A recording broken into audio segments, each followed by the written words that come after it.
ഇന്ന് നമുക്ക് ചക്കരക്കിഴങ്ങ് വെച്ച് ഒരു ഉപ്പേരി എങ്ങനെ ഉണ്ടാക്കാൻ നോക്കിയാലോ. ഇത് ചായയുടെ കൂടെയൊക്കെ കഴിക്കാൻ നല്ലതാണ് കേട്ടോ. രാവിലെ ബ്രേക്ക്ഫാസ്റ്റിനൊക്കെ ഞങ്ങൾ ഉണ്ടാക്കാറുണ്ട്. അപ്പോൾ അതെങ്ങനെയാണ് ഉണ്ടാക്കാൻ നമുക്ക് നോക്കിയിട്ട് വന്നാലോ. നല്ലൊരു ടേസ്റ്റാണ് കേട്ടോ ഇത് കഴിക്കാനായിട്ട്. അതുപോലെ തന്നെ 4 മണിക്കും അത് ചായയുടെ കൂടെ കഴിക്കാനൊക്കെ നല്ലതാണ്. അതിന് വേണ്ടിയിട്ട് ഞാൻ 1 കിലോഗ്രാം ചക്കരക്കിഴങ്ങ് എടുത്തിട്ടുണ്ട് കേട്ടോ. അത് നന്നായിട്ട് കഴുകി അതിൻ്റെ തൊലിയൊക്കെ കളഞ്ഞതിന് ശേഷം വെള്ളത്തിലോട്ട് ഇതാ ഈ ഒരു സൈസിലുള്ള പീസസ് ആയിട്ട് കട്ട് ചെയ്തിട്ടുണ്ട്. ഒരുപാട് ചെറുതൊന്നും ആക്കണ്ട. ഈ ഒരു ലെവലിൽ വെള്ളത്തിലേക്ക് തന്നെ നുറുക്കിയിടുക. അതല്ലാന്നുണ്ടെങ്കിൽ കളറ് മാറും കേട്ടോ. ഇനി അത് കഴുകിയെടുത്ത് വെച്ചിട്ടുണ്ട്.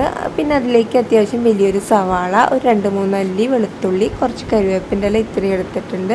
ഒരു ചട്ടി വെച്ച് എണ്ണ ഒഴിക്കുക. 1 ടേബിൾ സ്പൂണോളം വെളിച്ചെണ്ണ ഒഴിച്ച് കൊടുത്തിട്ടുണ്ട്. ചൂടായി വരുമ്പോൾ കടുകിട്ട് പൊട്ടിക്കുക. കടുക് പൊട്ടി വരുന്ന സമയത്ത് നമ്മൾ കട്ട് ചെയ്ത് വെച്ചിരിക്കുന്ന സവാള, വെളുത്തുള്ളി, കറിവേപ്പിൻ്റെ ഇല അതും കൂടി ചേർക്കാം കേട്ടോ. പിന്നെ അതിലേക്ക് ഒരു നുള്ളു ഉപ്പും കൂടിയും ചേർത്തിട്ട് നമുക്ക് ആ സവാള ഒന്ന് വഴറ്റിയെടുക്കാം. സവാളയൊക്കെ ഒന്ന് ചെറുതായിട്ടൊന്ന് സോഫ്റ്റായി വരട്ടെ കേട്ടോ. ആ ഒരു ടൈം വരെ നമുക്കത് വഴറ്റിയെടുക്കാം. അല്ലാണ്ട് ഒരുപാട് ഇങ്ങനെ ഗോൾഡൻ ബ്രൗൺ കളറൊന്നും ആവണ്ട, ജസ്റ്റ് ഒന്ന് സോഫ്റ്റായി കിട്ടിയാൽ മതി.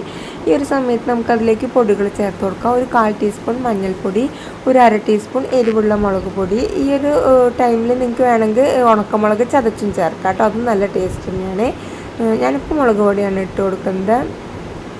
അതും കൂടി ചേർത്ത് അതിൻ്റെ പച്ചമണം മാറുന്നത് വരെ നമുക്കൊന്ന് മിക്സ് ചെയ്തെടുക്കാം. ഇപ്പോൾ ഇതാ പൊടികളുടെയൊക്കെ പച്ചമണം മാറിയിട്ടുണ്ട്. ഇനി നമ്മൾ കഴുകി വൃത്തിയാക്കി വെച്ചിരിക്കുന്ന നമ്മുടെ ചക്കരക്കിഴങ്ങ് അതിലേക്ക് ചേർത്ത് കൊടുക്കാം. ഇനി അതിലേക്ക് ആവശ്യത്തിന് ഉപ്പും കൂടിയും ചേർത്തിട്ട് ഇതെല്ലാം കൂടി നന്നായിട്ടൊന്ന് മിക്സാക്കി എടുക്കാം കേട്ടോ.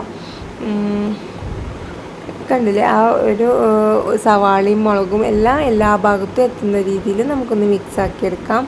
ഇപ്പോൾ അത് നന്നായിട്ട് തന്നെ മിക്സ് ചെയ്തെടുത്തിട്ടുണ്ട്. ഇനി ഇതിലേക്ക് ആവശ്യത്തിന് വെള്ളം ഒഴിച്ച് കൊടുക്കാം. ഞാനിപ്പോൾ 1 ഗ്ലാസ്സോളം വെള്ളം ഒഴിച്ച് കൊടുക്കുന്നുണ്ട്. അത് വേവുന്നതിന് ആവശ്യത്തിനുള്ള വെള്ളം ഒഴിച്ച് കൊടുക്കുക കേട്ടോ. എന്നിട്ട് ഇതെല്ലാം കൂടി ഒന്ന് മിക്സ് ആക്കിയതിന് ശേഷം നമുക്കിതൊന്ന് അടച്ച് വെച്ചിട്ടൊന്ന് മീഡിയം ഫ്ലെയിമിലിട്ടൊന്ന് വേവിച്ചെടുക്കാം കേട്ടോ. ഈ ഒരു വെള്ളം വറ്റി വരുന്ന സമയം കൊണ്ട് നമ്മുടെ ചക്കരക്കിഴങ്ങ് നന്നായി തന്നെ വെന്തിട്ടുണ്ടാവും. ഇപ്പോൾ ഇതാ കണ്ടില്ലേ, ഇടയ്ക്കൊന്ന് തുറന്നിട്ടൊന്ന് ഇളക്കി കൊടുക്കാം കേട്ടോ. ഞാനത് ഒരു 2 മിനിറ്റ് ആയപ്പോൾ ഒന്ന് തുറന്നൊന്ന് ഇളക്കിയിട്ട് കൊടുക്കുന്നുണ്ട്. പിന്നെ അങ്ങനെ തന്നെ അടച്ചു വയ്ക്കുന്നുണ്ട്. ഞാൻ വെള്ളം മുഴുവനും വറ്റി വരട്ടെ. വെള്ളം പെട്ടെന്ന് വറ്റാൻ വേണ്ടിയിട്ട് തീ കൂട്ടി വയ്ക്കുന്നു വേണ്ട കേട്ടോ. നമുക്കൊരു മീഡിയം ഫ്ലെയിമിലിട്ടിട്ട് തന്നെ ഇതൊന്ന് വേവിച്ചെടുക്കാം. ഇപ്പോൾ ഇതാ ഒരു 5 മിനിറ്റ് കൂടി ആയപ്പോഴത്തേനും അതിൻ്റെ വെള്ളമൊക്കെ നന്നായിട്ട് വറ്റി വന്നിട്ടുണ്ട്. കിഴങ്ങും അതേട്ടോ നന്നായി തന്നെ വെന്ത് കിട്ടിയിട്ടുണ്ട്. ഒരുപാട് ഉടഞ്ഞു വന്നിട്ടൊന്നുമില്ല കേട്ടോ. എന്നാൽ നല്ല വെന്തിട്ടുമുണ്ട്. നമുക്ക് വേണമെങ്കിൽ തവി വെച്ചിട്ട് ചെറുതായിട്ട് ചില ക്രഷ് പീസസൊക്കെ ഒന്ന് കട്ട് ചെയ്ത് കൊടുക്കാം കേട്ടോ.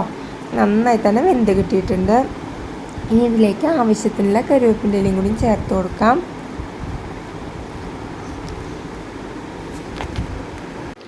കണ്ടില്ലേ, ഇനി നമുക്ക് ഫ്ലെയിം ഓഫ് ചെയ്യാം കേട്ടോ. അത്രയേ ഉള്ളൂ. അപ്പോൾ നമ്മുടെ ടേസ്റ്റി ആയിട്ടുള്ള ചക്കരക്കിഴങ്ങ് ഉപ്പേരി റെഡി ആയിട്ടുണ്ട്. ഇത് നമുക്ക് രാവിലെ ബ്രേക്ക്ഫാസ്റ്റായിട്ടും വൈകുന്നേരം 4 മണിക്ക് ചായയുടെ കൂടി ഒക്കെ കഴിക്കാൻ പറ്റുന്ന ഒരു നല്ലൊരു ഐറ്റമാണ് കേട്ടോ. അപ്പോൾ തീർച്ചയായിട്ടും ഈ ഒരു രീതിയിൽ ചക്കരക്കിഴങ്ങ് കൊണ്ട് ഉപ്പേരി റെഡിയാക്കിയിട്ടില്ലെങ്കിൽ എല്ലാവരും ട്രൈ ചെയ്ത് നോക്കുക. Thanks for watching.